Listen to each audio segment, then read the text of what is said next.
Are you running the Lakeland 50 for the first time this year? The Lakeland 50 is a 50-mile trail ultramarathon that takes place in the Lake District every July. It holds a special place in my heart. It was the very first ultramarathon that I ever raced back in 2012. It really kick-started my love of ultramarathons, and I went on to finish the big sister of this race, the Lakeland 100, 5 times. In this video, I'm just going to talk you through some really key things that I think you need to prepare for and to remember when you're running this race. So the Lakeland 50 is part of two events, the Lakeland 50 and the Lakeland 100. And the race HQ and the whole kind of event centre is in a small village called Coniston. But the Lakeland 50 itself starts in an estate called Dalmain, which is the northeast side of the Lake District. On the Saturday morning, the morning of the race, there are coaches that arrive in Coniston that take you over to Dalmain for the start of the race at 11:30.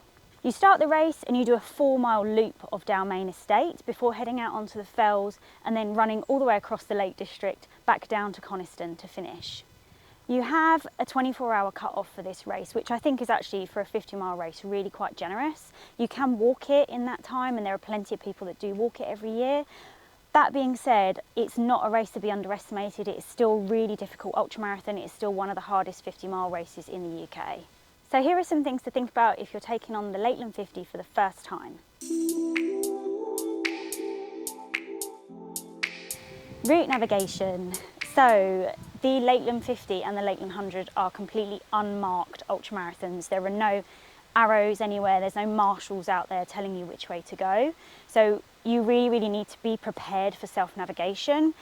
Now, when I first did my first Lakeland 50 back in 2012, they just started doing these organised recce days, which they still do now, which are really popular. So if you can get onto one of them, get up to the lakes and do an official recce, it will really give you a good idea of what's to come.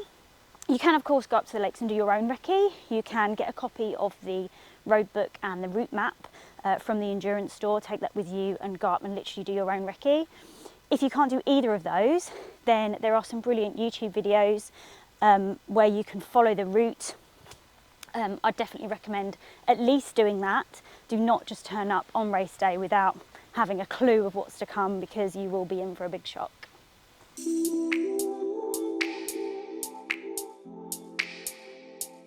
Take your friends with you for the first 4 miles. So a really lovely thing about the Lakeland 50 is the organisers allow you to take friends and family on that first 4-mile loop of the Dalmain Estate. The Lakeland 50 is actually quite a remote race. There's not many places where supporters are allowed to pop up and say hi. So I think if they want to get involved, let them come along, put their running shoes on and take part in the first 4-mile loop. Just double check before they do that this is still a thing and my video isn't out of date.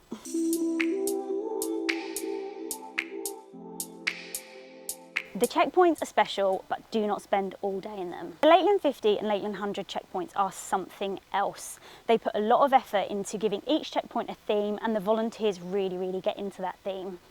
They can be anything from American Diner to prog rock, roller disco, or Legends of Sparta. When you've been on your feet for 15 hours and a volunteer dressed up as a circus clown offers you a cup of big soup, it can be a little bit weird, but I think that is actually what makes this race really special. My advice really is to spend as little time as possible in these checkpoints though.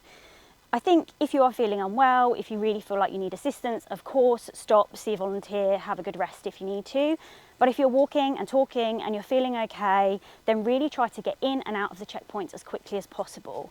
Spending 20 minutes in each checkpoint all adds up, and that could be an extra 2 or 3 hours on top of your finish time.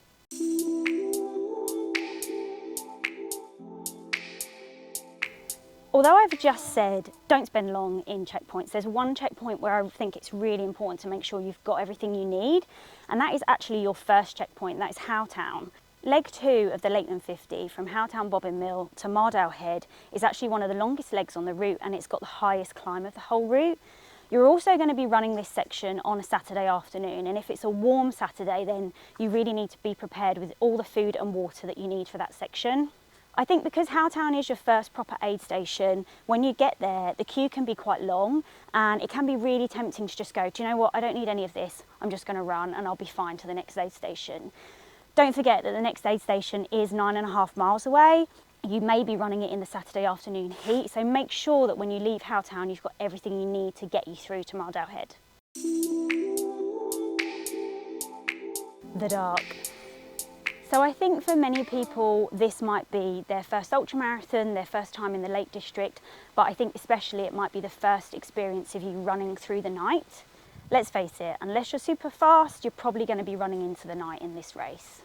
Now, night trail running alone takes a lot of practice. Night trail running in the lakes is a very different fish. Is that a phrase? Different kettle of fish. I think it's really important to get out and practice running, and especially trail running in the dark, with your head torch on, navigating if you have to. There are no street lights in the Lakeland Fells, and there are plenty of things that you can trip over. I think it's really important to get out now, running with a head torch in the dark, practicing running on trails at night time and navigating. The Lakeland 50 holds a really special place in my heart. I'm actually going back to do it this year for the first time in 10 years. It is a really, really wonderful race. There is so much that I could say about it. If you've got any questions or want any more advice, then please just get in touch.